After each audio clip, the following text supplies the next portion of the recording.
I see it is you've got two choices. You can either keep pretending like nothing bad's ever gonna happen to you, and then when it does, you're saying, uh-oh, or you can get ahead of what's coming so that when it does, not if, you're ready for it. And you're sitting pretty, sipping on Mai Tais next to the pool, working on that Caribbean suntan, because you got it covered. So folks, it's time for you to learn the truth about money. It's time for you to take back control of your money so that you are ready for what's about to happen. By doing that, you're setting yourself up for absolute success. No matter what comes your way, you're ready for it. And that's what I want for you, and I want to help you with that. So go to chrisnaugle.com and sign up for the Wealth webinar. We do them every Wednesday at 1 p.m., and you need to be there because it's time. For over 90 years, we've been crash testing our cars in the tireless pursuit of automotive safety. At Volvo, safety's been first since 1927. We've saved millions of lives with the invention of the three-point seatbelt in 1959. At Volvo, we've made driving safer for you and them. Visit safety.findlayvolvo.com to learn more. So they say if you give a man a gun, he'll rob a bank. But if you give a man a bank, he'll rob everybody. The good news for you is Private Money Club runs solely on peer-to-peer relationships, which means no banks allowed. So finally, there's a community for real estate entrepreneurs where it is truly a win-win solution. This community is a place where you can connect with other lenders and other borrowers, and the end result's massive growth for you. You get to build your real estate empire, and you get to do it solving other people's problems. So if that sounds like a place you want to be, well then join us. Go to privatemoneyclub.com/Kelly. And if you want $500 off, just add the code Kelly500 and I'll knock $500 off the premier membership. We'll see you on the inside. Welcome to the Kelly Cardenas podcast, where attitude is everything. On today's show, I've heard about this man for almost a year, and this story was unbelievable. A guy named Mark Willis was a great friend of mine, great, huge sponsor and supporter of the Vibe Room. The live version of the podcast is happening on December 29th in Salt Lake City at the Edison House. It's going to be unbelievable. We've got one of the most downloaded musicians of our time, which is Paul Cardall. We've got the man in the culinary side of the business that is the ultimate. His name is Patrick Umel, CEO of Tableone Hospitality, and we've got the #1 motivational speaker in the world, Mr. James Dixon, that's coming. But the reason why I say about Mark Willis is he's been a supporter and of the Vibe Room since the very beginning. And we had a talk in Nashville, Tennessee about the Vibe Room in the first place. And we talked about it, we conceptualized it there, and now it's a reality. And it's on December 29th. You all know that you don't have any plans on December 29th anyway. So come, bring in the new year by creating a new vibe, which would be amazing. So Mark Willis told me this story about a year ago. He said that, he fell in love with the food at this one restaurant. He loved it so much. And he said, I would love to be able to just help out in any way possible. So he offered up to be a cook, a line cook at this restaurant. And Mark, by the way, is one of, like I say that he's the Picasso of teeth. So he builds teeth at the highest level. All the celebrities, musicians all over the world, if you see them smiling, you see Mark's work. And so it's funny because he pulled up in his McLaren to the restaurant, and everyone was freaking out, wondering, why, what was going on, and this was their new line cook. Mark Willis is just an unbelievable man with an unbelievable heart, but he introduced me to this young man, and it really, really changed things because this guy is wanting to make a difference in everyone else's life because of the things that he went through in his life. And he's been able to take, his own passion and turn it into and reach back and pull so many people up. So it is my honor, my pleasure to welcome to the show Mr. Chef SKYLER McCALLSON. Welcome to the show, my man. Thanks for having me. Super excited to be here and hopefully share some of my knowledge and get some knowledge from Kelly, as I always do. Well, I don't know that you're going to get knowledge from me. I'm going to get it from you, man. I mean, we titled this this episode "Heaven's Kitchen" because you are doing some phenomenal things. Not only going after your gift, and we started off with some humble beginnings. I was reading through the bio and connected with it and everything like that, doing the research on you. And you said you spent most of your time either in boarding school or in juvenile hall. Now you're now you're a top level chef, and you're not only that, but you're helping others who have gone through a similar situation that you did.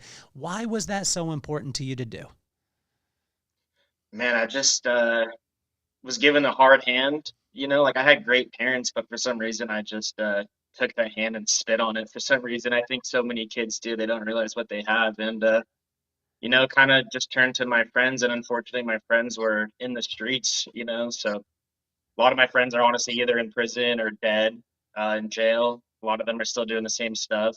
Um, and I just found food as an avenue to get out of that, man. I got a job as a line cook, and I'm working with these older guys and getting this experience I never thought I would get. And it's hot, and that like adrenaline that I always craved, I was getting it on the line. I was getting fed it daily. So I wanted to go back. That was my new addiction that I was addicted to. So over the years, I've wanted to share that with people. Like, for instance, I have a chef right now. He came in to my job as for an interview with the ankle monitor on. Only came in because he was being told by his probation officer to go, and he went in as a joke, and I hired him on the spot. I don't care what you look like. He's got face tattoos. I don't care, Like, he's like, "Aren't you scared I'm gonna stab you?" That's what he said to me the first day, and I was like, oh, like, should I be? Like, that wasn't something that crossed my mind. But and he's been with me for 2.5 years. I just took him to Mr. Olympia in Florida, and he wants to be a professional bodybuilder. So it's great getting to see these changes in people. Well, let's take it back because I saw the 949 and I said, "Oh, you're a Cali guy." And when I said a Cali guy, I thought you were gonna jump through your skin and be like, "Yo, Cali, whatever." You were like, "No, I got out of that place as quickly as possible." You grew up in Irvine, right? And I love this because there's so many times that people talk about environment, shapes a person, or culture that you're in kind of shapes a culture. But you would think if you grew up in Orange County, you're on easy street. You know what I'm saying? Like that's the way that people see it. The sun, it never, we don't got any clouds, all the stuff. Take us back to that Orange County experience and why you wanted to get out of it so quick, man. Well, I think a lot of people think, oh, Orange County, like your parents must have money, yada, yada, yada. But like, number one, that wasn't true for me. But what I did have said, when my parents worked a ton. My mom worked all the time. So I was always cooking for myself, and she was a great mom. Don't get me wrong. Like she was doing everything she could to support her kids. But during her absence, I'm going other ways. I'm figuring out how to be an adult on my own. And unfortunately, the role models that I had as a kid weren't the best role models. And Orange County's kind of a weird place actually, because like the way that it connects, like Riverside comes from here, Los Angeles comes from here, and everyone kind of meets in Orange County to do like, their gang banging or robbing stores, or, we used to take cars and rob people and get in fights and just do the dumbest stuff ever. So it's actually not all green on one side of the field. And I think shit stinks everywhere you go, and sometimes it's best to just cover your nose or get a breath of fresh air. And for me, it was best to get a breath of fresh air, and that was getting out of California. So when you got out of California, do you go right into culinary school right away from there? Yeah, so I was actually at Saddleback Community College, learning about plants. And my mom was like, "Hey, you always wanted to be a chef. I'll pay for you to go to culinary school." And I was like, "Say less." So immediately I went to San Francisco and went to culinary school. Is it the road, is it paved with gold when you go to San Francisco? Because that's like a mecca. You go to culinary school. Because people see like a Chef Skyler now, and they say, "Holy cow, this is amazing. You're living your dreams, you're giving back, all these things." Take us to that road though, because most of the people don't want to go on the road, but they want to be the result. Sure. I see this all the time with Mark Willis. People see Mark and they're like, "Oh, wow, I want to hang out with Mark. I want to do what Mark does." But I know Mark. Mark puts in more work than anybody that I've ever seen. And that's the way that, so talk to us about that. Yeah, for sure. So when I was in culinary school, it was brutal. There was, I think, 13 people in our class. I think only 8 graduated. Um, I actually got in trouble during culinary school and almost got expelled. I got suspended, and the counselor basically told me, she was like, "You can take this two ways. You can get really upset and mad at us, maybe drop out, or you can take this and go get a job downtown and while you're suspended." And that's like what I did. I went and got a job downtown, and I cut bread all day, and the head chef was like, "Hey, you gonna come back tomorrow?" And I was like, "Hell no, I'm not coming back tomorrow." And then he was like, "I'll pay you if you come back tomorrow." And I was like, "All right." So the whole time I was in culinary school, I was working at a really fine dining Austrian restaurant called Nosh Market. So man, I was grinding nonstop. I would wake up at 6 a.m., go to culinary school. I get out at 3. I'd get to work at 4. I'd work till midnight, and I would do that 5, 6 days a week. So, and a lot of people don't understand, like on your one day off on Sunday, chef's calling you. He's like, "Hey, I need you in here." And you're like, you think you're gonna say no to this guy? Like, you respect this guy, you look up to this guy. Like, a lot of them, they use you. Like, they know you're not gonna say no. So, man, I'm there on my day off too. So it was a grind. I absolutely loved it. It was brutal, getting yelled at, screamed at, hands thrown at me, but I wouldn't trade it for anything. What were some of the things that you learned during the time? I mean, you went to boarding school. You talked about that. Or, we talked about that a little bit. You were in juvenile hall. What are some of the parallels and lessons that you learned in juvenile hall that you were able to utilize in your career now that gives you a head start? Because I love this part, because when people go through hard things, it's most of the time an advantage, but some people see it as a disadvantage. But you have always looked at it as an advantage. Yeah, for sure. And I think at the beginning I didn't look at it as an advantage. I looked at it as like a negative and like a real hateful, spiteful thing. Like, oh, I hate everybody. Like, how could this happen to me? I'm so angry. And then it took me a long time to realize, like, yo, I put myself in these positions. So once I realized that, I was able to move forward. And through all my hardships, I learned, number one, patience and forgiveness. Not only forgiveness for everybody but myself as well. That's been like the biggest thing. And I'm still struggling with that. It's still hard to like hold yourself and say, "Oh, I love you. I'm so proud of you." Like, man, but that's something I'm trying to work on every day. So What do you like? Where's the struggle with the grace part for yourself? Because it's easy, I find, to give grace to everyone else. Somebody wrongs you, you're like, "Oh, yeah. cool, we can throw it." But it's the hardest to forgive yourself. How do you manage that, or how do you work through that as far as giving grace to Chef Skyler? Yeah, I would just say like constant auto suggestion and like remotivation. Like, I'm going on this cooking competition, and at first I was like super like, "Oh, dude, I'm gonna destroy everybody. This is not even gonna be a competition." Like, and then I started watching the show, and I was like, "Yo, this is some challenge." I was like, "Man, if I lose, like, I don't know what I'm gonna do." And now I'm just in this weird place, like, "All right, am I gonna win? Am I gonna lose?" And then I'm just trying to be like, "Yo, it doesn't really matter. Who really cares?" Like, I'm gonna go out there, I'm gonna have a good time, I'm gonna do the best I can do, and that's really all that matters, win or lose. So talk to me about the spiritual side too, because I think that it's a part where when you become high flying in your particular industry, a lot of times people want to separate, right? They want to separate those things. Maybe they Mhm. have the spiritual side, going into it, building up to it, which, I mean, let's face it, that's the reason why they succeeded in the first place. And then they get to it and they start to have a platform and they don't really want to talk about it. You have been Mhm. outspoken about it as far as leading people, helping people, and not only helping them in the physical side, but helping them through the spiritual side. Why is that so? Yeah. Why has that been so important, man? That's so important. You number one, for employees and people you care about, if you want them to be the best employee, you're not going to be able to change it all at work.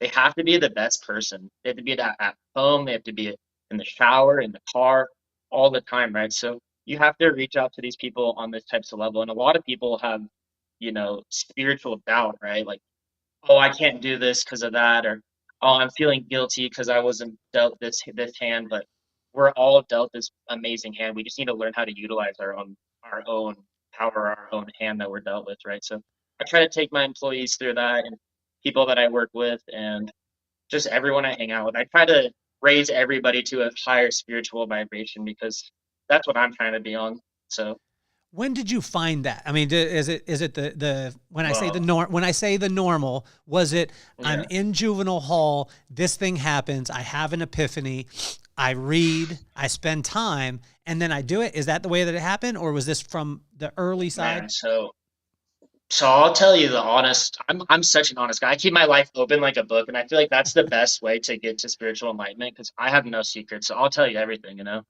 So when I was young, we were like making DMT, we were taking mushrooms, I was selling mushrooms. I was like 14 years old, you know.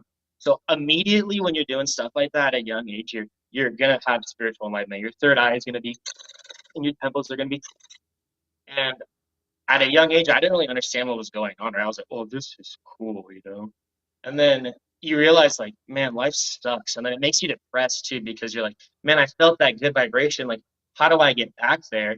So at a young age, and a lot of people do this even now, they're trying to chase that through different types of highs, right? Mushrooms or acid or DMT, ayahuasca, whatever. But the only way to get there is every single day getting there by breath work and meditation and yoga and take loving yourself and staying open and honest. So all that stuff is what's actually going to have you vibrate that way every single day.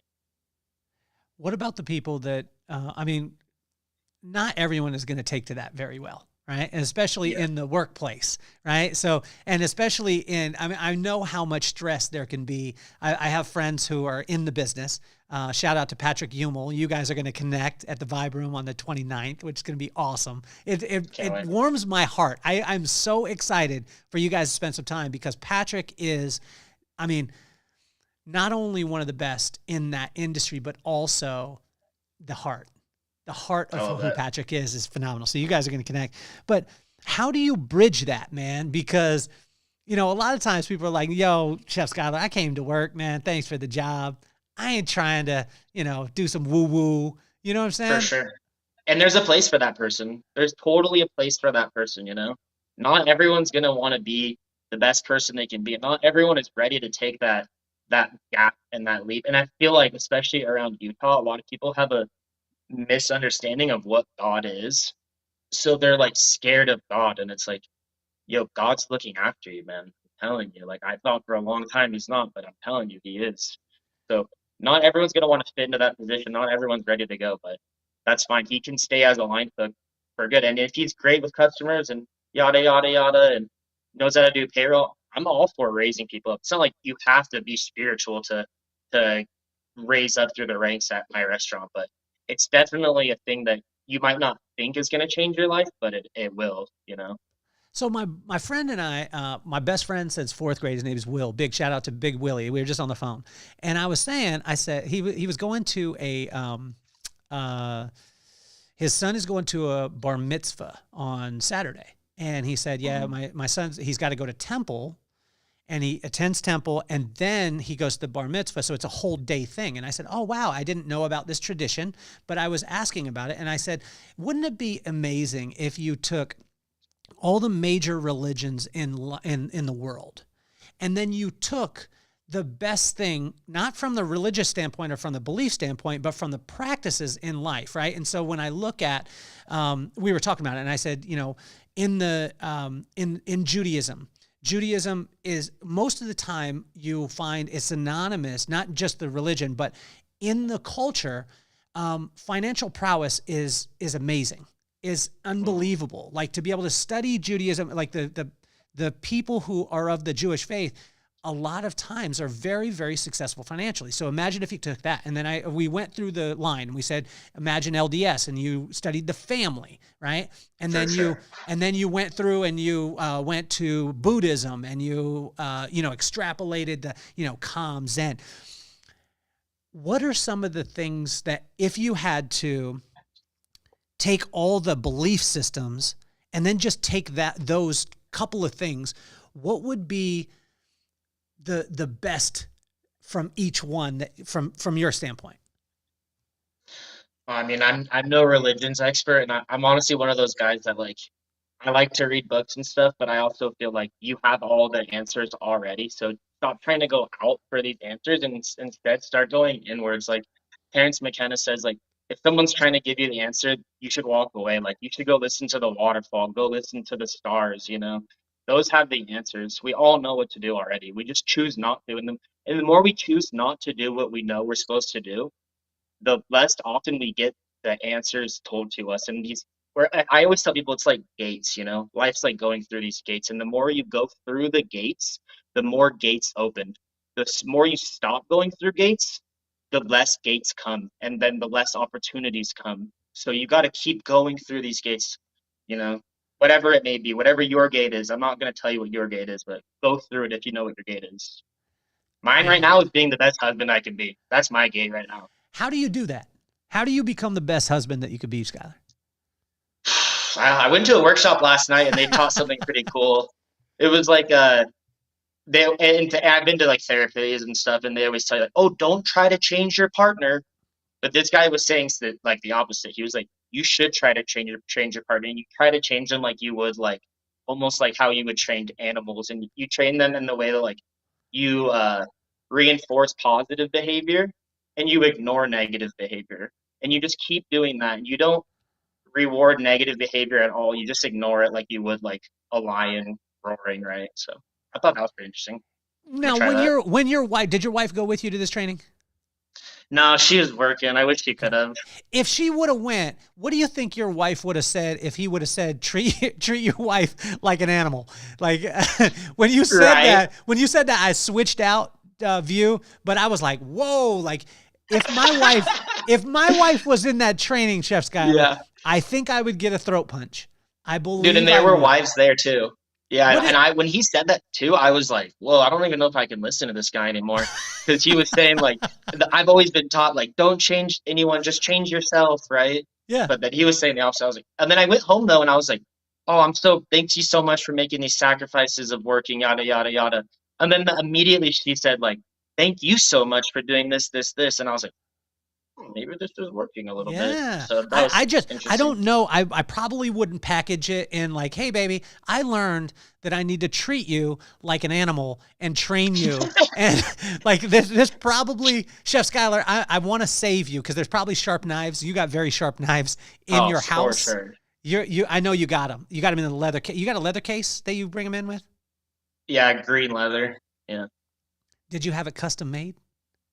Yeah, a customer gave it to me though. So okay, you need to have Mark Willis make you a custom. What are they called? Is it a knife holder? I'm brand. Ignorant. What? No. A knife block. What holds all your knives? A knife block. Knife block?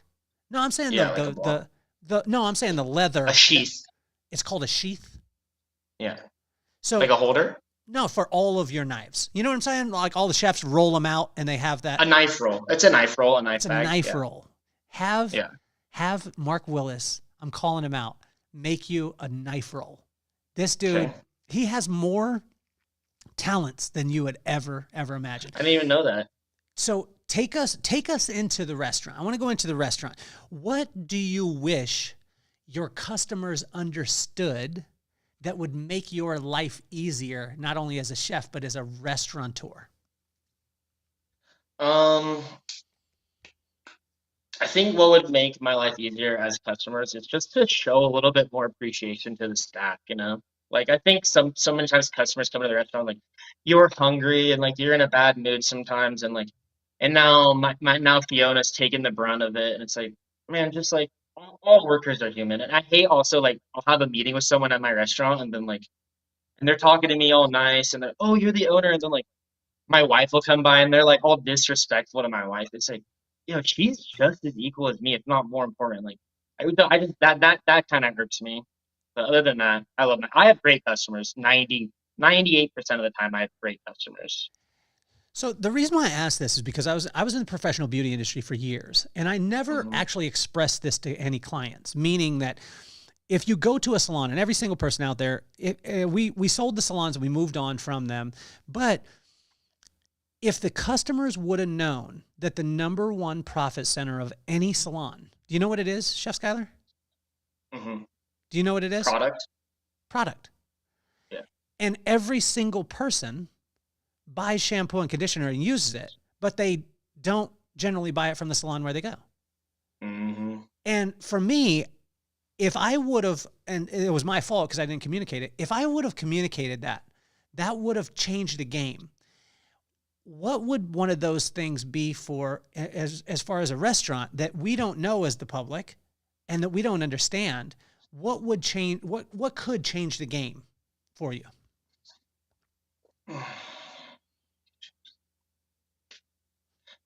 I think honestly, what would change the game in the restaurant industry, um, is like, I don't know if necessarily this is for customer basis mostly, but if there was like a union for small restaurants, because I just feel like we're so underspoken compared to like Cheesecake Factory or all these big hotels, that no one's sticking up for these small business owner restaurants that I wish could come together. And as the customer, I wish that we could, that as the union could, we could raise the prices and say, hey guys, you know what? We're paying $5 a pound now for chicken, and last year we were only paying $1.60. Well, hey guys, are we raising the price everywhere of chicken dishes up 30%, or is someone leaving it, and ruining it for everybody? Because you get suffered like, you just 6 months ago we were paying almost $5 a gallon for gas, but you weren't paying double the amount for your groceries. You weren't paying double the amount for your food at the Chick-fil-A. In fact, like Wendy's does like lower, they do like 90-cent hamburgers. So it just puts people that are putting out good food in a tough position, because I should be charging way more for my healthy food because it is healthy and that's what it is. It costs more, but I can't because people aren't willing to pay for it. But you have to eat good to feel good, and I just wish more people understood that. I think they're starting to get it, but it's at a slower rate than I would hope so. So what do you feel is the blocker from just saying, "Hey, I'm going to charge more," right? Yeah, you'll lose customers because the guy next door, he's not going to raise his price, even if he goes out of business in 6 months. For some reason, he's got his pride up his butt, and he's not going to do it. I mean, I want to speak some life to you, right? And the reason why I say it is because um, I believe, and the more and more you spend time with Mark, you'll hear this over and over again. But I want you to know that people love you and love your dishes more than they love the price, right? And so how do you bridge that though, as far as like, have you ever got pushback from clients or guests? Oh yeah, for sure. I honestly, like the last 8 reviews I've gotten, like 3 or 4 out of them have been like 2 stars. Great food, but too expensive. And it's like, man, you don't even realize, dude, I'm like barely getting by with the way I'm charging my food. hmm So if the customer knew that obviously you're cooking very healthy, right? You're making amazing dishes. You have this phenomenal education for everyone out there listening, right? And so where's the restaurant at? What city is it? Does it lie in? We're in Pleasant Grove. I have 2 of them in Pleasant Grove. Okay. So 2 of them there. So what I want you to know, this does not come from Chef Skyler. He's a really, diplomatic guy. I'm not going to be diplomatic. I'm going to tell you that to have the greatest food like he presents and like he does, there's a cost to that. And it's not because he's trying to take advantage. It just means that, but I think that we should support it as much as humanly possible. How do you get through those as far as when you get a negative review? Because that can hurt a business. When I first started my business, Yelp wasn't there. But nowadays, what can a 2-star review do to a restaurant? Oh, it's detrimental. You could have a customer coming in and they could love your restaurant. They could think it's the best restaurant in the world, but now that they saw a 2-star review, like, oh, teriyaki sauce is too sweet or something ridiculous, they might not come in now. But they might not even get the opportunity to come in and try the curry sauce, or they might like the teriyaki sauce. Like, just because you have an opinion doesn't mean it's right. Like, yeah, I agree, we should all share our opinions, but that doesn't mean that it's right for everybody. There's not a proven recipe that works for every single person. There's just not. And what do you do with the 2-star review? What do you do with it? Yeah, usually I write back. So I'm like, I try to stay as honest as possible, but also not be like, oh, pity me, I'm so sorry that I'm running a hard time. But I'll be like, hey, like, just want to let you know, like, I haven't raised my prices in a year and a half, or like something like, hey, we have and I try to use it as like a marketing platform. So I'll be like, hey, we do offer half bowls that are $10, or we offer a weekly special that's $13 for a full size bowl. So I have cheap options if someone wants to come in and they're like, hey, I can't afford this one. There's a $13 bowl here. It might not be what you wanted, but it's food. And if money is so important to you, then here's a $13 bowl. Yeah, yeah, yeah. Well, speaking some life to you too. The one thing, because I used to freak out on them when we first get them. I used to get 1 stars, 0 stars, and things like that. Yes. And what I found is we would track all of our guests, right? So we would track them and we would know who they were, and we would know when they came in based off appointment or whatever it was. And I don't know if this can be done in the restaurant, but what we would do is we would check the review, and then we would find out who the person was, and I personally would call them at work. And I'd call them at work. And the reason why I called them at work, this is funny, Skyler, is because I'd call them at work and they'd be like, hello. And I say, hey, my name is Kelly Cardenas. I own Kelly Cardenas Salon. And I just wanted to thank you for the 1-star review. And it would freak them out. And then they would say, well, why are you thanking me? I said, because it's the only way that we can get better. We want to make this thing better. And we appreciate you at the highest level for voicing your opinion, because a lot of people just leave and never talk about it. So I want to thank you. And we would sit and have a conversation. And I tell you, 100% of the people that I had a conversation with, you know what they did? They had two things that they did. One, they changed the review. They changed the review and they gave it a 5-star. 2, they would take down that review completely. But in every time that I called someone, we retained the guest, and then they became an evangelist. And when they would tell the story to the other people, they would be like, yo, I want to tell you, I had this horrible experience. They called me, and guess what happened when they would tell me this too? All the people at their work would be like, who'd you just get off the phone with? And then they'd be like, I just got off the phone with this guy named Kelly. I went to a salon. I gave a 1-star review, and he just called me. Yeah. And so now it went through the office, and then we created something out of basically nothing. Does that make sense? That's genius. I love that. So it was just a thing. It was just kind of a thought. I knew I would learn something from you. You said I wasn't, and here I am, dude. Told you. I can't wait to come to the restaurant. How do you come up with the recipes that you're doing? Do you do them for you? Do you do them for like your wife, or are you trying to please the public? Yeah. So how it works at Under Wraps is 90% of the time I'm like kind of that weird chef now, where I'm like, mangoes, espresso beans, and then I go into Chef Jake and I'm like, dude, I had this weird vision of like espresso beans and mangoes, and Jake's like, all right, let me see what I can do. And then the next day he's like, so I made this espresso mango sorbet with shaved chop, and I'm like, dang, you freaking kill it, bro. So that's honestly how it goes 90% of the time now. Like, I'll get like a creative idea, kind of share it with Jake, and then Jake will make it, master it. He's the master of his craft for sure.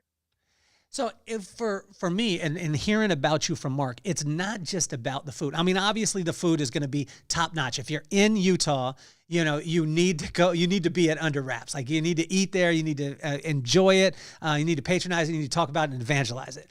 But it's amazing because what I love about your space, the culinary space, is it's the whole experience, right? And for sure. How do you create a culture and environment?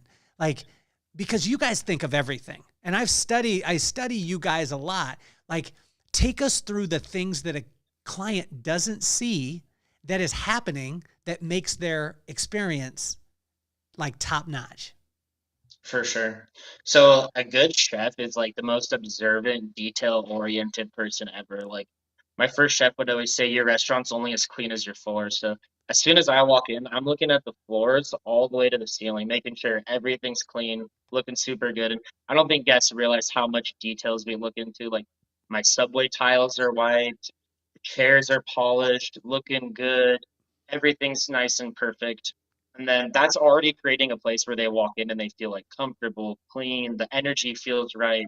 When we go in there, we're not fighting, especially at Under Wraps. It's very Japanese and it's very peaceful. And we got a nice bar and you can relax and have a drink and interact, not just with the workers, but also your neighbors sitting next to you at the bar. I built out a VIP room with a live wood edge table, and we do a lot of omakase menus in there, meaning I'll design a special menu for people, and that's a lot of fun to experience as well. What about the music, the smell For in sure. the place? I mean, because there's so many things like when you go to Disneyland, there's so many things they call a secret Mickey, right? There's these Mhm. things that you would never know. Like the guys that are sweeping up garbage, The they have a special room that they go into. And so you don't see them, emptying the garbage. There's so many Totally. little tiny things that are happening. What are some of those little tiny details Yeah. that are in under wraps that sometimes are, you work so hard on them and then you generally don't hear, Chef Skyler, thank you so much for the way the level of volume on the music so it doesn't interrupt my dinner.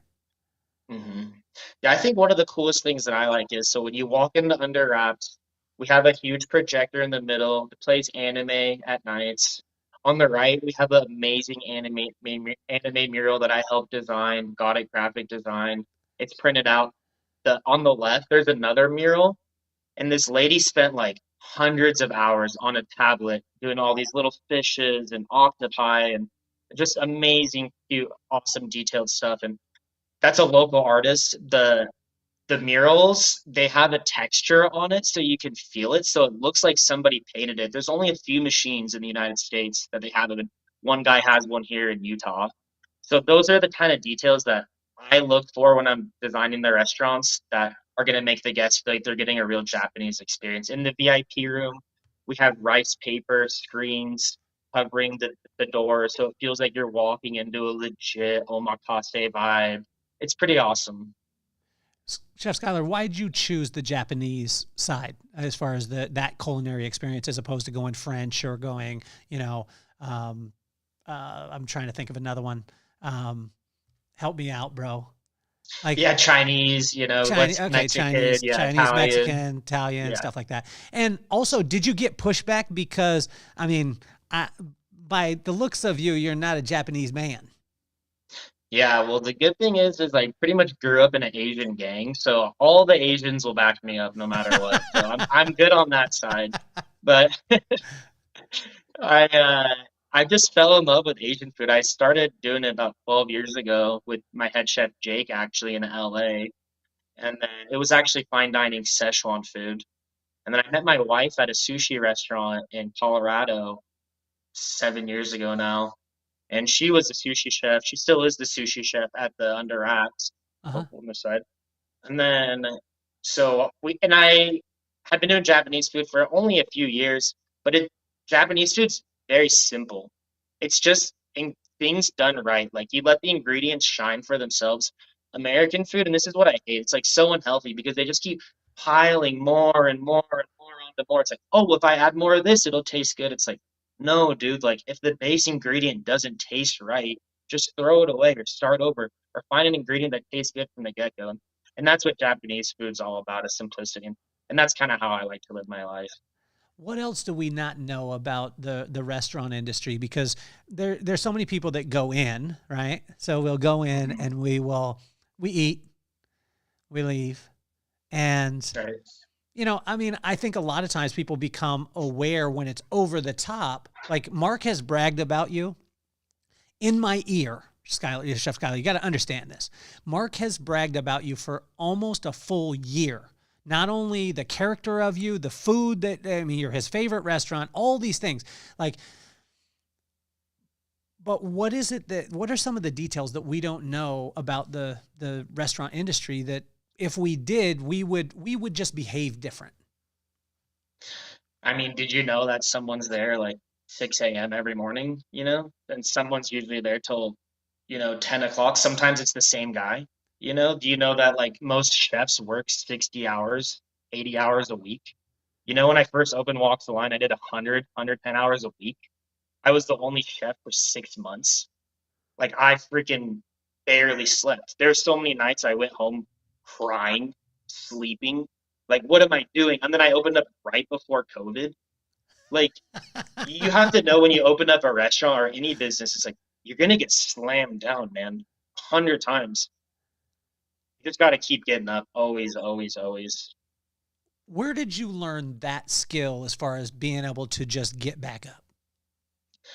I'd probably say like my dad, and I was always like a very competitive athlete. So I was a competitive swimmer. I was a competitive water polo player, team captain all years, MVP every year. Like that was my jam. So my dad always pushed me to be a leader. My dad trained the U.S. Olympic weightlifting team and owns a gym and used to be a sheriff. He is on the like some Georgia Coast Guard something now. He's always like doing leadership, cool, badass stuff. So he always instilled into me like, oh, you're gonna be a leader. You're gonna do this. And I think when I was younger, I like kind of pushed it aside, like, oh, I don't want to do that. I just want to like live my life. But as I get older, I'm like, man, I'm so grateful my dad instilled those skills into me, So and my mom as well.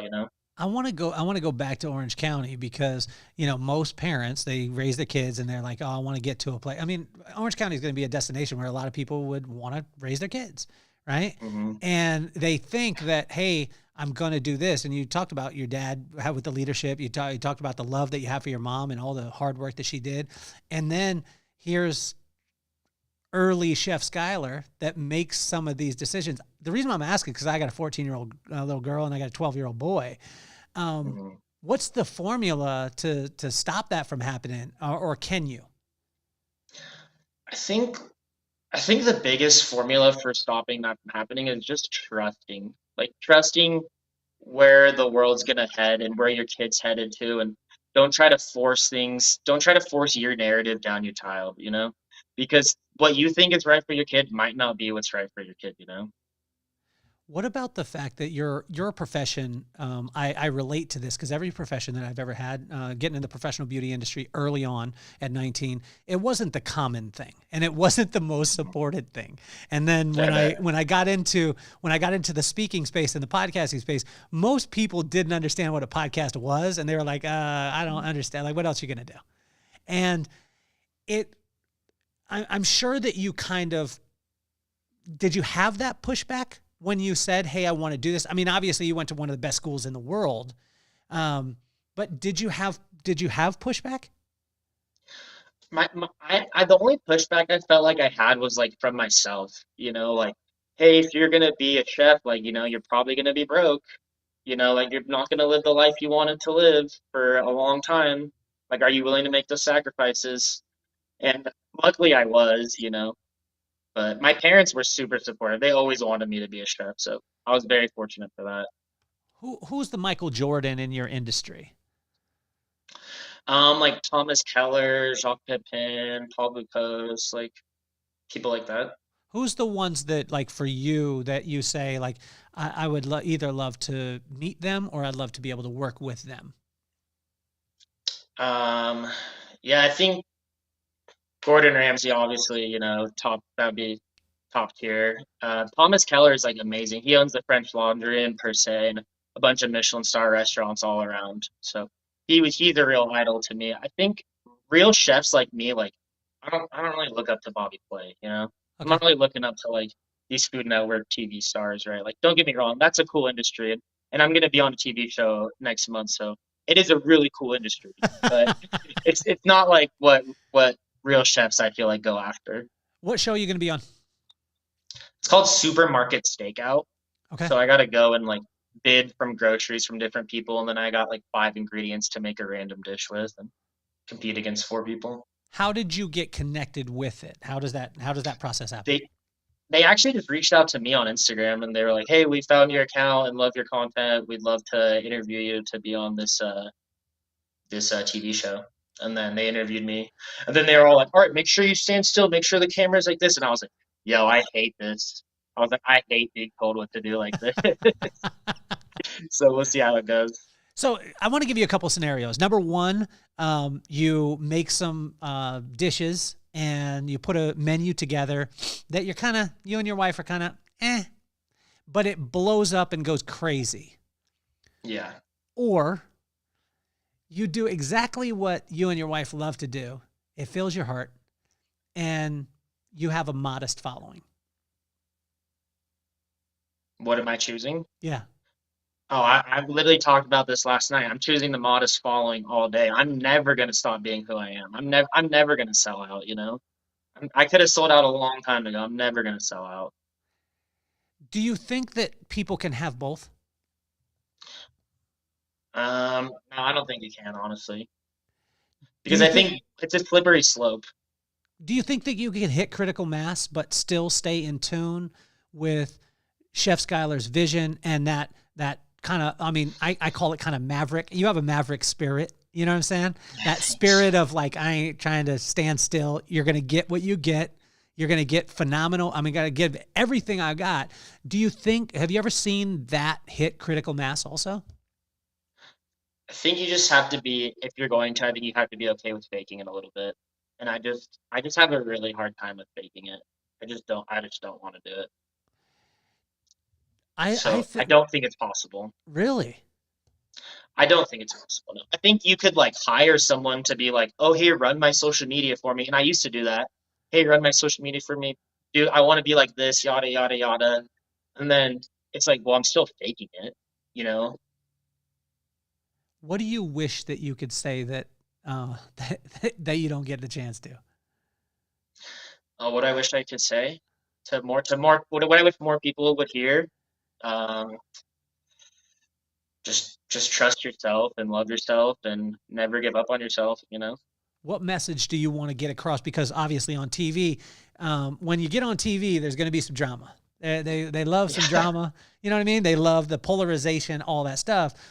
What do you want people to take away from watching the show? And we're all going to tune Yeah. in and we're all going to be cheering and we're going to say, we want Chef Skyler to be the first one that keeps his heart, keeps his soul, and hits critical Yeah, I want mass.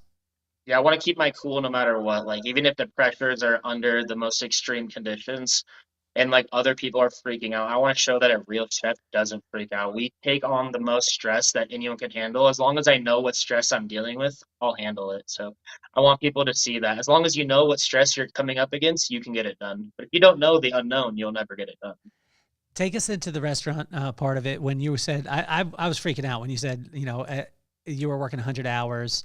You know, you weren't going home. The chef was in your face early on and they were pushing you, right? Because they wanted to see, do you have what it takes to be able to go through? Take us through some specific things that when you first got done with culinary school in San Francisco, did you go right to New York? Yeah, I went straight to New York. Okay. Talk to us about some of the experiences in New York. Because again, I think it helps with the gravity when we do walk into Under Wrapped. Like, this is what Chef Skyler has been through to be able to provide the top level Japanese food in Utah. And you get a chance to be able to experience it. But I've been to San Francisco, I've been to New York, and I'm bringing it to your smaller town. That's for me, when I hear that story, I'm like, as a patron, I'm like, man, I want to go there every night. You know what I'm saying? Appreciate it. Yeah, so like day in the life of being a chef in New York City, like I remember when I first walked in, I went in there and everyone's just working and they're all kind of like, who the fuck are you? You know, like no one cares about me. And then I'm like, oh, I'm here for an interview and I'm like holding my knife bag and only really rookies carry knife bags when you go into an interview. Most chefs have just like one knife they carry with. But anyway, so I look like a total rookie off the bat. And then they're like, all right, you're here for your interview. And I did my interview. I had to cook for all the employees a family meal, and I crushed it. I got the job. And then I had no idea what I was getting myself into. So the interview was great. I'm all excited. Call my mom. I'm stoked. And then the next day I go in and they're like, all right, you're on the line. And man, I'm cooking vegetables. I was the entremetier, and you work next to the poissonnier.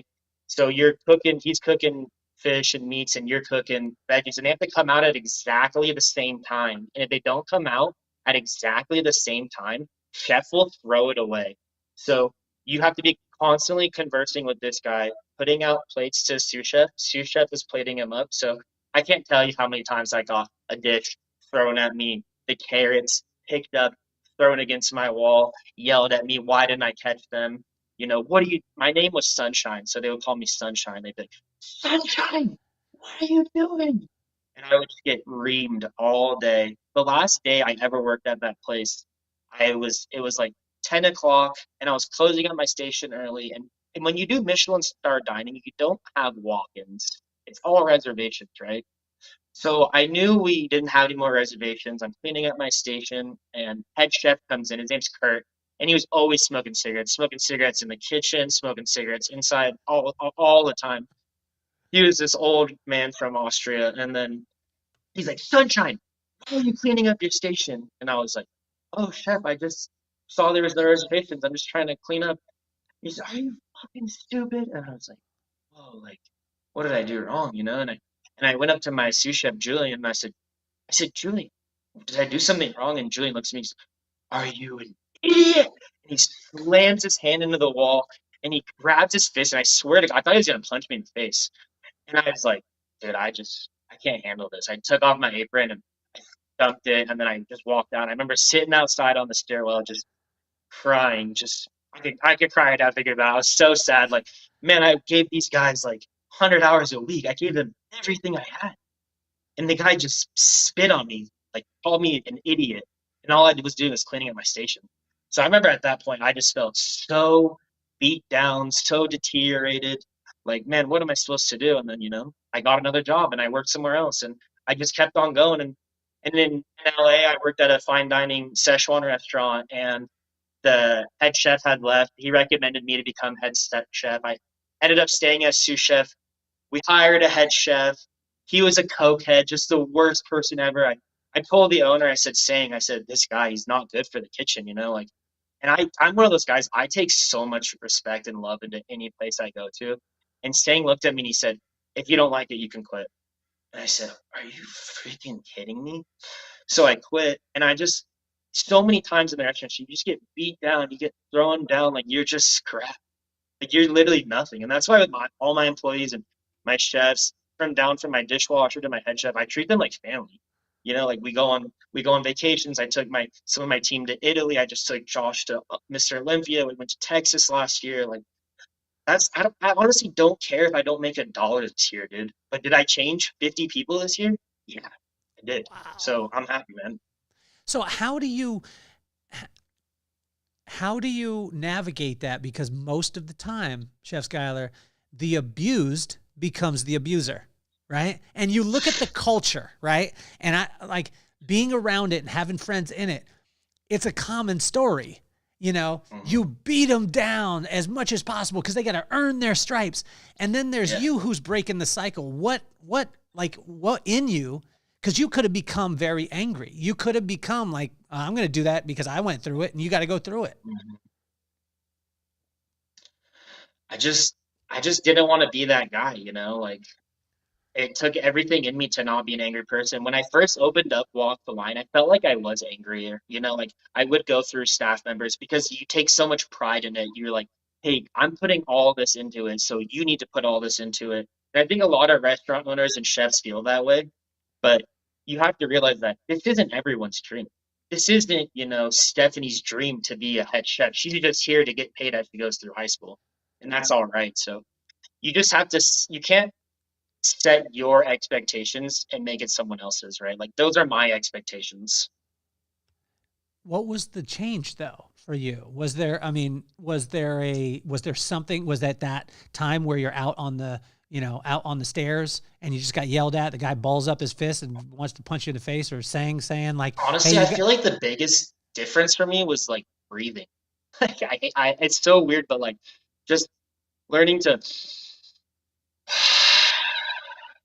and take it all in when you're stressed out and just breathe through it. And I do a lot of yoga, and I feel like that was super changing for me. Like, yeah, I don't know. I never wanted to be an angry person. I was an angry person for a long time, and I don't want to be an angry person. I never want to be an angry person. I walked where away from where'd fights. you Like, where I but don't want that. where'd you find the breath part of it? Because when you were saying it, your body language changed. When you were talking about that experience and you said the guy balled up your fist, like I could see it in you and I could feel it. Like at that time, are you thinking just breathe? Or are you thinking like, what the hell Oh, is happening? at that time, I was like losing my mind. I don't know. Honestly, like I'm trying to think like what was the defining time where I really just gave up on being so angry. And I'm really trying to think. Like I want to say it was around the time, honestly, I met my wife. Like and my sister had a kid, and it was like there's so much more to life than just me being angry. Like you know, I think those were really the deciding factor. I quit smoking cigarettes. I smoked cigarettes forever. When you're a chef, you chain smoke cigarettes. So quitting cigarettes was super helpful. And I quit cigarettes pretty much as soon as I met my wife, because I was like, I want to stick around. I want to live. I want to be here longer, you know? Where I think when you're younger and you're a chef, you're like, I don't really care if I die when I'm 45, you know? Like, I'm sick of cooking all day. Where I met Hannah and I was like, man, I want to keep living. I want to live for her. I want to live for our future kids. I want to be the best dad ever, all that stuff. So Why is in the culinary industry, and especially chef wise, why are the cigarettes, drugs, alcohol? Why is that so because it's the prominent? only time you get a break. Cigarettes are the only time you get a break. So you're like, oh, you're working all day, and it's like, well, I want to go for a break, and chef's like, I don't care, you want to go for a break, but you're like, I need to go for a cigarette, and he's like, go out for a cigarette. I'll go out one for you. You got one for me? Yeah, for sure. So I think that's why cigarettes are so common in the industry, and then alcohol is really common because you get out at 10 o'clock, midnight, and what are you supposed to do? It's like, you're gonna go bowling, you're gonna go golfing? No, you're not, dude. You're gonna go to the bar, you're gonna get drunk, you're gonna drink, you're gonna eat, you're gonna make a dumb decision. And that's just how it goes. And my head chef, Jake, actually, I don't know if he wants me to share this, but he's a recovering alcoholic. He's been sober for a year and a half now. I got him into rehab, paid for it, yada yada. But he's wanting to create programs for young chefs and cooks to go out after work, go hang out, go find sober places, go do sober fun things. So he's got a great mission he's working on too. What would you say to a kid who's in and out, like you were as a kid, in and out of juvie right now? They're going through this stuff, they're in it, and they really can't see, because at that time we talked about environment and culture set you, right? So a lot of times the only thing that you're seeing is, man, it doesn't seem to be getting better. I don't know if this stuff is going to work out. It's worked out for Chef SKYLER. And not only that, but you're making an impact in other people's lives. What would you say to them if you had a couple minutes with them? I would say, like, write it down, because so many times I've just written down in my journal or poems or raps or any form of expression, if it's drawing, because don't get me wrong, someone's not gonna understand you right now. Like, you don't even understand yourself, so how can you expect someone to understand what you're going through? But you can try to understand it a little bit yourself, and the best way to do that is by writing it down. So write down how you're feeling all the time. That definitely changed my life. What about that transition with Hannah? So you meet Hannah. Does it happen immediately? Do you meet her, Oh or man. does she say to you, "You smell like cigarettes. You need to stop that," and then you stop it? You know what I'm saying? Yes. So when I met Hannah, I never wanted to be in a relationship again. I just got back from Japan. I was like, I'm gonna stay single forever. Staying single is great. And then I looked at her and I was like, yo, this is crazy. Like, I had never felt like a future connection with someone. Like, I just looked at her and I was like, this is something different. But anyways, I tried to ignore her for a little while because we were coworkers, and she was just ignoring me, pushing me away. And then after, like, I think 6 months, we like went on a Halloween like date, and just really hit it off. And then we were only dating for a few weeks, and then I was like, hey, I'm gonna move to Salt Lake City. Do you want to come? And she was like, yeah, let's go. So she came. We moved to Salt Lake City, and been here now for about 6 years. I'm so happy she came. And then we got married 3.5 years ago, and it's been a great time. How many Michelin star chefs are in Salt Lake City right now? Well, I don't consider myself a Michelin star chef because I was never technically a chef. As I was like a sous chef or a line cook. So I Okay, was but never the head chef. say that Sue thing. What's the word that comes after it again? Sous chef, yeah. Yeah, that's what I'm So saying. Like the reason why I was saying is because if you're listening out there and you're in Salt Lake City or you're going to Salt Lake City, a Michelin star chef is not very common. How many Chef SKYLER are there in Salt Lake City right now? I can only think of like two or three. There's one in St. George, and then there's one out here. So there's one in St. George, which isn't in Salt Lake City. And then there's one out there. It's a Michelin star restaurant, or there's a chef that worked in a Michelin star. There's a chef who was a Michelin star chef. So Yeah. you're one of two people in all of Salt Lake City. That has Michelin star training. As far as I'm concerned, I'm sure there's someone else, but it's definitely rare. Hey, Salt Lake City, you shouldn't be worrying about price. You should be worrying about the fact. You should be worrying about the fact that you have a Michelin star chef in your midst. The town. Tell me the town again. Exactly where it's at. It's Pleasant Grove, Utah. Pleasant Grove, Utah. Where's the second location? Pleasant Grove, Utah. They're right next to each other. I run back and forth all day. That is unbelievable. Is there a line outside for like 50 yards? That walk the line, there is usually a pretty big line. Yeah, it's pretty busy at lunch. When someone has to wait for their food, when you were saying the plating part, this blows me away. Like when I go with 8, 9 people, right? We go to dinner. All the food comes out at the exact same time. A lot of times we don't even appreciate that. We just think they should be bringing it. Right. Talk to us about what goes into that to be able to deliver. And that's not just one table of 8. There's a table of 4, a table of 6, and it's all coming at the exact same time. How do you guys do this?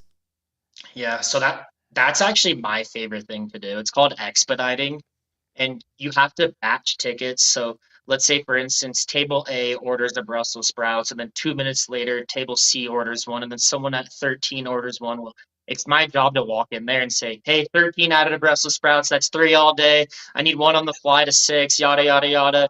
And you got to communicate with the staff or say, hey, Hannah's backed up on hand rolls, guys. Sashimi's going to be a minute, yada, yada, yada. Don't push that out. Hey, Jake, I need you up front. Tommy, go hop on fry. All these things are conversations that are happening all the time, and especially on a busy night. I work nights where I've had, 40 tickets, and you got to know where 40 tickets are going, especially on a Valentine's night. Valentine's Day is like the most fun / worst day for restaurants because you have all 2 tops. So every single table is 2 people, and you're like, oh my gosh, that's a lot of tickets. I love that. I call it being the avatar because you have to be in front of the house and you have to be in back of the house. So you have to go into both worlds. So I call it the avatar position. How has the transition been for you by being the artist? Because there was a time where you said, when I said, a Michelin star chef, you're like, oh no, I was just a sous chef. Well, that's a chef, right? And so I know in your high standard but we got a Michelin star chef in our presence in Pleasant Grove, Utah. Respect it and understand it. But how was it going from the creative, right? Because there was a time where all you were doing was preparing, making recipes, working on food, all those things. Then you go into the business side, which most people don't understand because a lot of people say, I'm a chef, so I should own a restaurant. Those two aren't like a linear thing, right? No. Just because you're a good dentist doesn't mean you need to own the office. Just because you're a good doctor doesn't mean you need to own the hospital. Just because you're a good mechanic doesn't mean you need to own the garage. Talk to us about that transition and the things that you learned through the School of Hard Knocks. Absolutely. So the first thing I did when I opened up Walk the Line was I trained someone how to cook. Now, the one thing I knew how to do was cook, right? So that's what I'm going to teach someone is how to cook. I then learned all the things I didn't know how to do marketing, how to talk to customers, how to place, payroll, all these different types of things that I had no idea what to do. So I took it upon myself to learn all these things. I got a lot of books. I seek counsel, not opinion, and really just learned as much as I could while teaching everything that I knew. And I don't know if it's better to hire what you don't know and keep doing what you do know how to do, but I just did the opposite. Where you said you did the opposite, where you learned the things, right? Yeah, I wanted to. Yeah. I think that honestly, from an experience standpoint, I think it's so much better. The reason why I say it is because there are a lot of times where a person will, now totally believe in, working your strengths, hiring your weaknesses. But in those weaknesses, you need to be competent because if not, you can be taken advantage of. So as a customer, what could we order that would help and change the game in a restaurant and in your restaurants? Because again, when I said it, like if every client, like I sat down with one of my friends and I work with companies and businesses, organizations on their vibe, right? And how to be able to align the vibe. And that's just the way that the people feel when they leave their place. So, in the event that I was working with you, we would work on, okay, Chef Schuyler, how do you want the person to walk away feeling when they leave? You would tell me that. Then we would work back and we would tailor every single thing towards that one thing.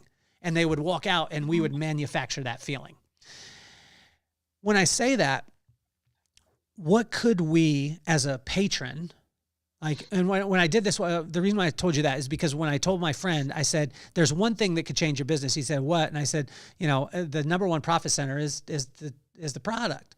So if we could get your people to just buy 2 of the products that they already buy, they buy generally 4, every woman does. If they could just buy 2 with you, we showed it, and it increased his business by $5.8 million a year, which would drop 2.4 million, or it was 2.7 million to the bottom, or 2.6. I love that.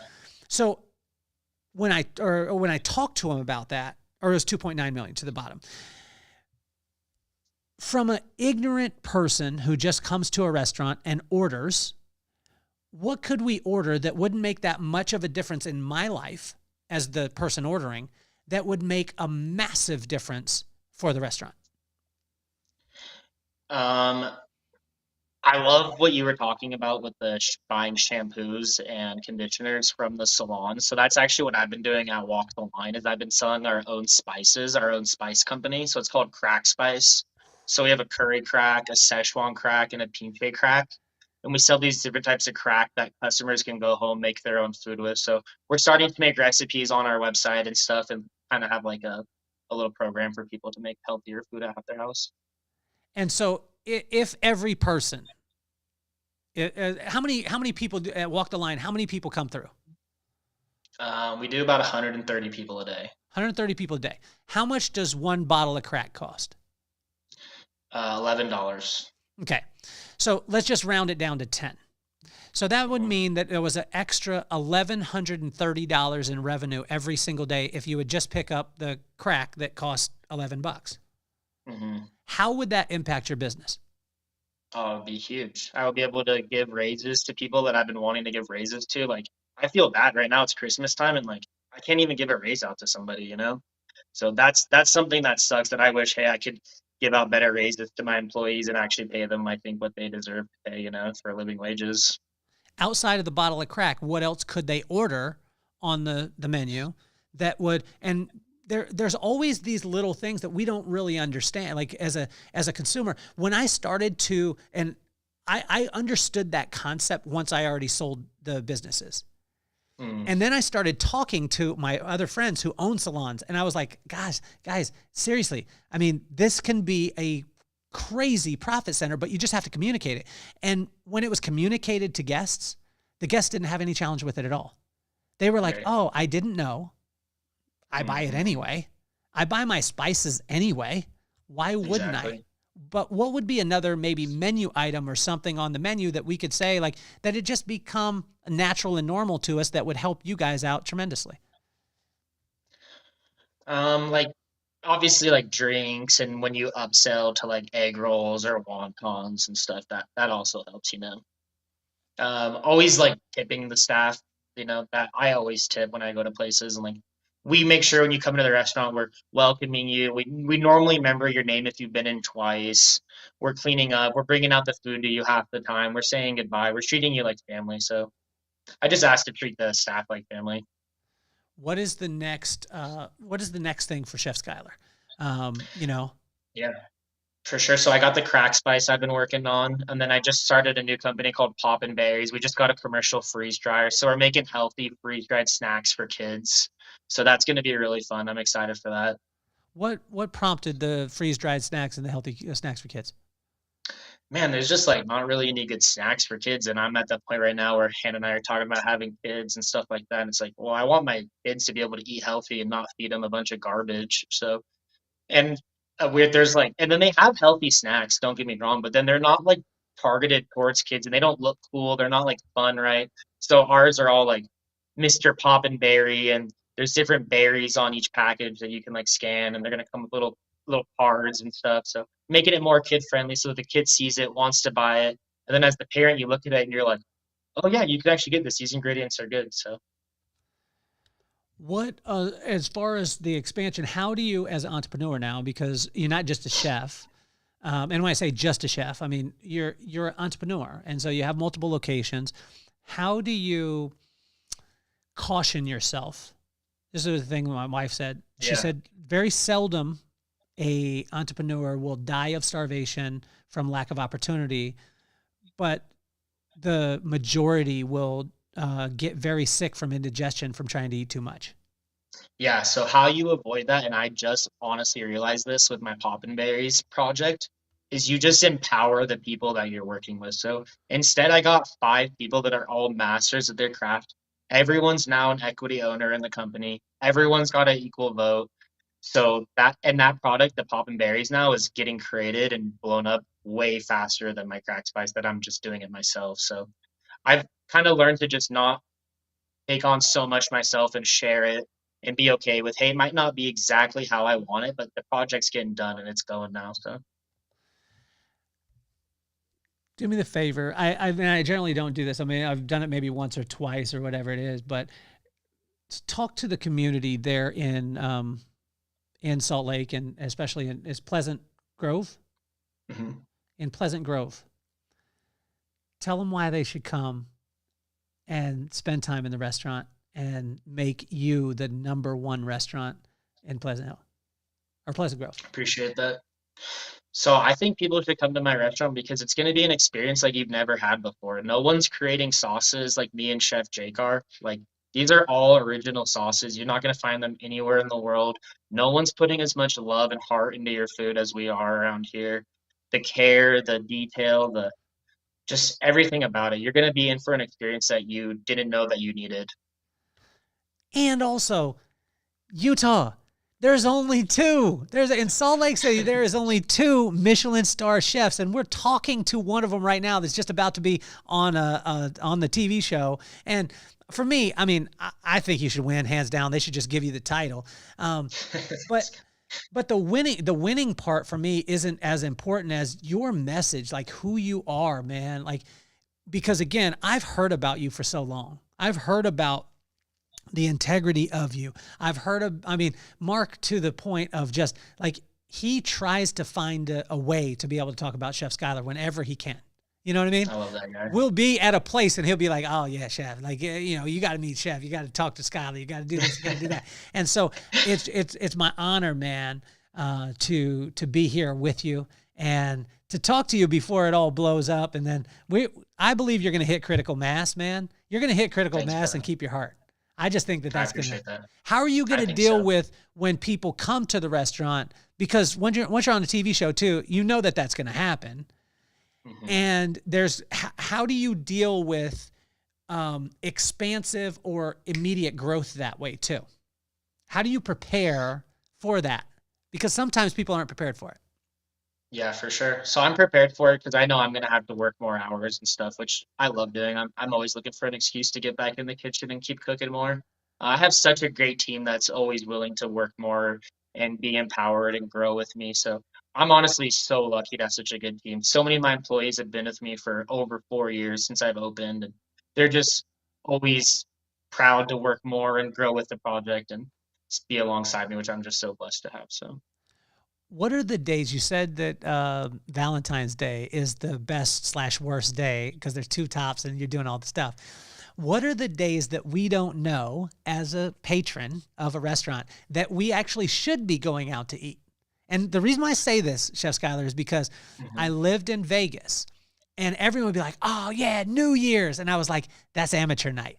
Like, come a couple days before, you'll get that same thing for, 10 times less the price and you won't be in the crowd. When would you say that we as patrons of the restaurant should come in that we don't know about? I'd say the day after Thanksgiving. The day after Thanksgiving is notoriously the slowest day in restaurants because everyone's eating their leftovers. But honestly, eat your leftovers the day after Thanksgiving. Who wants to eat turkey 2 days in a row? I didn't even want to eat it one day. So just go get some good food somewhere else first. Favorite dish on the menu right now that's just making you pee your pants? Oh, Jake put together these hot mustard Brussels sprouts that he put together. They're unreal. pickled Fresnos on top, sliced Brussels slaw, top tier. What are you working on right now that, like as far as, recipe, or what's really inspiring you? You said the mango and the coffee, and then you went into Yeah. it, right? So what is that thing that maybe you haven't figured out how to make it, but you're like, it's on your mind? Right now, I just started making eggless dough because I'm going to be on that supermarket stakeout show. I want to be able to make a pasta dough or a wonton wrapper without egg. So I'm trying to create supplements to make uh, pasta dough. How do you cross the gluten part and the allergies and all those things that I didn't grow up with, right? I didn't grow up in that, like, I never heard of any of these allergies. As a chef and as a restaurant owner, multiple, and one of the only 2 Michelin star chefs in all of Salt Lake City, how do you deal with the food allergy part? Man, so at Walk the Line, it's pretty easy because everything's cooked fresh right there. So you can minimize it. But like, I have an event next month, and I'm not kidding. There's 46 allergies on the event. And I'm reading half of them, and I'm like, this isn't even an allergy. This is just like a preference, you know? But as a chef, I have to take it as, all right, this is an allergy. I have to be serious about this. So for this one, it's so many allergies. I'm just doing everything as a bar. So it's like, all right, you have a salad bar, you can add whatever you want to it. You have a burger bar, you can add whatever you want to it. So you really got to just choose where you're going to allocate your energy into these allergies. What is the silliest allergy that you've ever heard of? I'm going to get you in trouble. Okay, now. honestly, the silliest allergy is my friend. He's allergic to chicken. I was like, how can you be allergic to chicken? But Oh my yeah, he's gosh. allergic to chicken. I used to say I was allergic to olives because I don't like them. So Yeah, see, that's a preference. yeah, because I call it an allergy though, Chef Skyler, because I'm allergic to my dad force feeding us olives when we didn't have anything else to eat. That's You know so what he funny. did, Chef Skyler? He took black olives out the can. He took corn tortillas. He took chili powder, mixed it with flour, and added a little bit of water and called it chili. Packed Kind of genius. the corn tortillas with nothing but black olives and that nasty paste, and then put the Oh my paste on top, gosh. and then put it in the oven and baked it and called it enchiladas. Could my pops have worked at your restaurant? He could be on that supermarket stakeout, and then I'd probably lose, you know, because that's genius. So But other than that, you wouldn't hire pops. You wouldn't hire pops. I wouldn't hire him. I don't think Okay, so. you wouldn't hire him. He needs to keep doing what he was doing then. So what, as far as recreation wise for you, because I mean, obviously, like restaurants are all encompassing, and that's a thing that I don't think that we understand as patrons of a restaurant too. The amount of time, when you said someone's there at 6 o'clock in the morning, sometimes they're there till 10 o'clock, and it could be the same person. A lot of times we're just showing up and saying like, I need my food, like I'm hungry or whatever it is. What are you doing for recreation? Like in my free time, Yeah. If you have any. I work out. I work out. Yeah, I work out a lot. I do a lot of mountain biking. Like I said, yoga, cold plunging. Yeah, I try to just stay healthy. Hang out with my wife a lot. I do a lot of traveling. I just got back from Denver. Don't go to Denver anymore. It's not like it used to be. Um, yeah. What do you think that your wife doesn't hear enough? The reason why I say that is because when you get married and then you have a business, and then when you have multiple businesses and you're doing a passionate thing like what you're doing, putting your whole heart into it, sometimes we want to be the best husbands in the world, but what does your wife not hear enough from Chef Skyler? I just would tell her thank you so much for all the sacrifices that you make. You know, I don't even see half of them because I'm just so unobservant of what you're actually doing. But you're just amazing. I couldn't do any of this without you. So Well, definitely, once I realized that I have to live for my wife, my life just like exponentially increased 10x. So what else as far as I mean, I know you said you stopped smoking. What was the other things that you shifted, once you started to say like, Hannah, I want to be around a little bit longer? yeah, I think just really like loving myself and caring for myself. Like my cousin passed away about 5 years ago, and I like pretty much raise her kid now, so that was a big thing. Um, so yeah, pretty How much do, just realizing that life's bigger than you are. Once you realize that life is bigger than you, you're gonna just feel a lot better. how can a person get to that point without like traumatic things or, because most of the time you hear like, hey, I hit rock bottom, or, I got pulled over and I was, had a DUI, I got thrown in jail, and then I realized, and then I move on. How could the person out there listening start to say like, hey, things are okay. Like things are okay in my business. They're going really well, but I am putting too much time into that and I'm not into my family. Like, how do you help a person to change in that time, or can you? You have to first want the change, right? You can't help someone change if they don't want to change. But as soon as they say, hey, you know what, I want to change even 5%, we can work with that 5%, right? So I'd say the biggest opportunity to changing yourself is just like I say it all the time, but loving yourself, and just even the little bit of auto suggestion that you have to say, like, hey, I'm proud of you for getting up today. Like, okay, for everybody else around you, they're thinking, hey, you should just get up every day. But for me, it was hard to get up today, right? So I should just say, hey, proud of you getting up today. I do a lot of stretching. Like, I'll wake up and I'll be like, oh, I'm so proud of myself today. Like, I'm going to go tackle the world. And like, man, you're just really a great person. And like, yada, yada. So I'll do that a lot. And then you might not think you're doing anything, but after like a few days of doing that, you're going to realize, wow, that was a big game changer. Talk to me too about you. We talked a little bit about the Vibe Room, and you coming, and it kind of like it blew me away because you were saying that you took a ton of notes and that you took a bunch of things away. You actually just quoted my buddy Greg Reed, my partner with Secret Knock. He's had Secret Knock for 20 years. It's the #1 networking conference in the world that you can't go to unless you're invited. And he asked me to be the co-host a couple of years ago, or a little over a year ago. And you were talking about him, you were talking about James Dixon, you were talking, taking notes. What were some of those things from the Vibe Room experience that you were able to utilize in your life? Yeah, some of the big ones were like the only difference between successful people and people that fail is successful people never give up. That's definitely stuck with me a lot. Um, the 3 Feet from Gold, I read that book afterwards, so that was awesome. Honestly, I was so ignorant to even that story. I didn't even know. I just finished Think and Grow Rich. The book knowledge that I got from that event, I think I wrote down like 26 books and I've read like 10 of them or listened to them since. So that was really huge.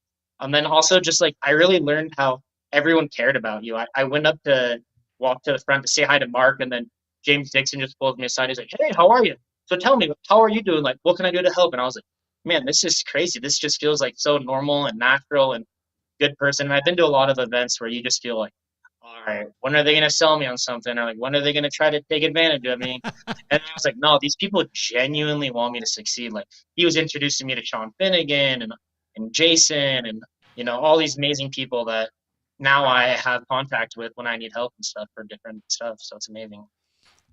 Greg and I were just talking with the Secret Knot Council. And so we have, council members. There's probably, I think, 15 or 16 of them. And, it's a membership that they have, but we spend time together every, couple times a month. And what I asked them to do was something that really can change the game. And even with Secret Knock, that's been sold out for 20 years, the #1 networking conference in the world. But I said to him, I said, guys, because they asked, like, how can we contribute to you? And Greg was talking. I said, guys, what I can do is, Greg would never ask you to do this, but I'm going to. If you simply took 45 seconds and you turned your video on yourself, like just a little selfie, and you talked to the camera about how Secret Knock has changed your life, the relationships that you've had, all those things. And I asked this for people with the Vibe Room too. But most people don't think that it'll actually move the needle. Mm-hmm. Talk to the patron. And when I say this, it really, as a business owner, if the 130 people that came in yesterday to walk the line, if they turned around, took 45 seconds and said, This is why I waited in line. This is one of 2 Michelin star chefs in all of Salt Lake City. And I get the opportunity to be able to enjoy his food and his team that he's lifting the people up. If you did that 45 seconds, that would change. I mean, those 130 people turning the camera on themselves and saying that would change the paradigm. Oh, it'd be huge. It would be massive. So do me the favor. Look into the screen and talk to the 130 people that came in yesterday and the 130 that came in the day before and the 130 that came in before. What little thing could they do to be able to help you on your mission as you move forward and continue to deliver one of 2 experiences in all of Salt Lake City and the surrounding areas of a Michelin star experience? For sure. Yeah, I would tell those 130 people, go tell a friend. Just one person makes a difference. Imagine what 130 people can do. So 130 people are telling one person, 260 people. Maybe you guys write a review. You know, that's just so changing. Not only is it going to build the Google algorithm looking better in our favor, it's also going to make me feel good. It's going to make my employees feel recognized, appreciated, like, you know, and I think that's so important for works staff and people that are in the food industry. We feel so unappreciated. Sometimes we don't even feel human. It's like we have to go eat our lunch in the back, hidden away. We don't even get to sit at a table. So maybe just write a review and say, hey, thank you so much for taking care of me or feeding me so I didn't need to make a meal today, right? That's what I would say. It's amazing because I think just a lot of times we don't understand it. We don't realize it, you know? And we did a little thing. I want to share this with you. We did a little thing. It was called Local Business Focus, right? So what is that? LBF, Local Business Focus. And what we would do is we would take everyone in the locations that we had. They had to have a local business focus. And what we did is we would choose that for the week, and then we would patronize that business. And every person, we would try and bring it up in the conversation with any person that we came in contact with. And if it was Joe's hot dog stand, we'd be like, you know, they would be talking about, I'm about to go to lunch. Have you ever been to Joe's hot dog stand? And we took as a business, we started to do this, and people were like, well, that's sending business to another business. What does that mean? And I said, but what if one day we were somebody's local business focus? Right? And so it started to change because every week we had a person that we were patronizing, and then we started to be known as that business that was patronizing everybody else, and that started to push everyone our way. I love that. And, you know, it's just one of those things, Chef Skyler, like, honestly, like, I can't wait. We're coming December 22nd. We're driving in. My daughter, my son, and I, and my wife is flying. I'm going to say that again.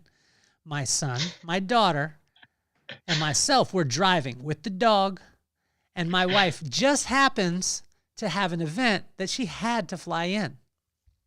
Happens every year, man. But I can't wait to come and experience. I haven't got a chance to be able to experience the food yet, and to be able to experience the environment. I can't wait, man. Are you going to come eat? Oh, dude, yes. We're going to be there. Nice. We're going to be there from the 22nd. We're going to be there for about a week and a half, 2 weeks. We got the Vibe Room on the 29th, which we'll be hanging out at, which would be awesome at the Edison House there in Salt Lake. Man,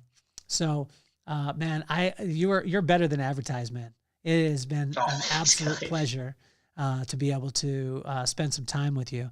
And I'm going to ask you too, as we go along, you know, I would love to be able to have you on the show again, and to be able to, for people to be able to like experience the growth and see this, what I talked about earlier, the critical mass that's going to happen to Chef Skyler.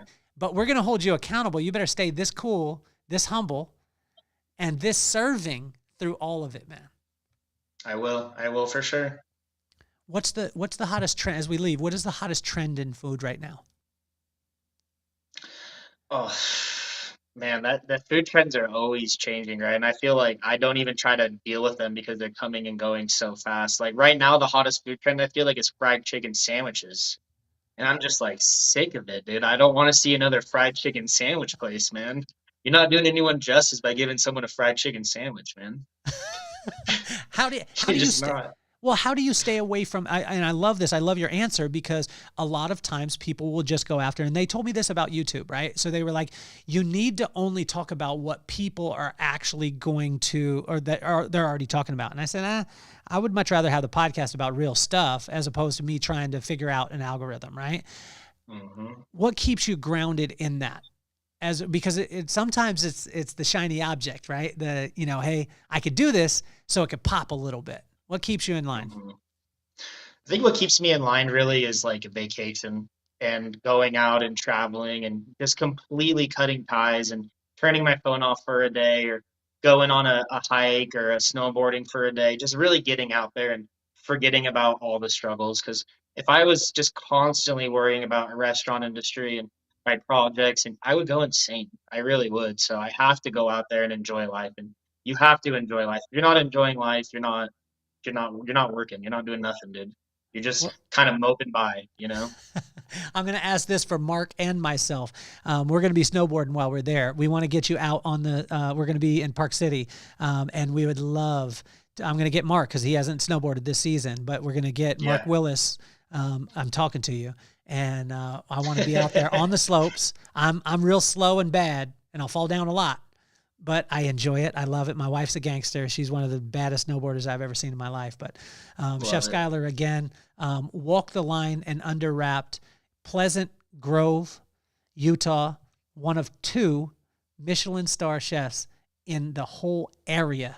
And you guys have the opportunity to be able to go there, Salt Lake. So you better go, and you better make that line 260 as opposed to 130. Or let's do it this way. 130, just buy some crack. Yeah, exactly. 130, buy some crack, buy some an extra bit of wontons or egg rolls. You get to choose one of those, and then 1 bottle of crack. That's what we need you to do. 130 people, do that and change some lives. Yeah. Love it. Dude, Thanks, Kelly. You're amazing, man. I appreciate you so Likewise, much. brother. And now's the time where I want to thank all our sponsors. Mr. Chris Noggle has been riding with us. He is an incredible human being. If you want to look at money differently, and you want to look at it from a generational standpoint, Chris Noggle's your guy. ChrisNoggle.com, and then Findlay Volvo Cars of Las Vegas. Honestly, like Jim DiGiulio taught me that it's not about the transaction that you do, but it's the relationship that you build, and that will bring exponential gain. And it's been amazing. So thank you to all of you who are out there listening, watching, and putting us in the top 1% globally, not because we focused on that, but because you focused on it and you wanted to share it.